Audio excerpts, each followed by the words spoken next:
Well, I think that I've spent a lot of my life marching, but the crucial thing to do this week is to facilitate some positive choices in the House of Commons. Because, of course, Mrs May's been expressing her repeated frustration with MPs for not backing her deal and flamboyantly not backing her deal. But this week ought to be the opportunity for members of Parliament to coalesce around something positive, not just voting her deal down again and again in flames, but testing the House of Commons to see what they can positively vote for. So I really hope that the government listens and makes that parliamentary time this week for some positive votes. Jeremy Corbyn is meeting with Theresa May today to ask her to do that.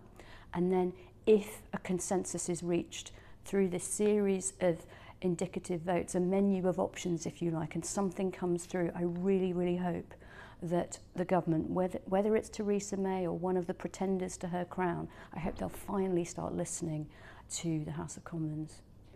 Maybe I'm to blame because I've been doing interviews like this and trying to make it clear. Ever since our party conference in the autumn, we've tried to be clear that of course we support a Labour deal with a strong customs union, single market arrangement and rights and protections and so on. But if we can't get our deal through the House of Commons, we've got to have something like a people's vote if that would break the deadlock. In other words, if MPs would vote for something, for example, Mrs May's deal, if it came with a people's vote. So they would put their doubts aside, or at least not stand in the way of something that they weren't very happy with, on the condition, on the basis of a lock, that the people would finally decide whether this is really what they had in mind.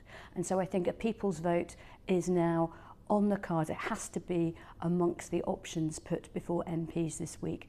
Not because it was my preference, not because I never wanted to honour the referendum result, but because we can't go on like this. We have to break the deadlock.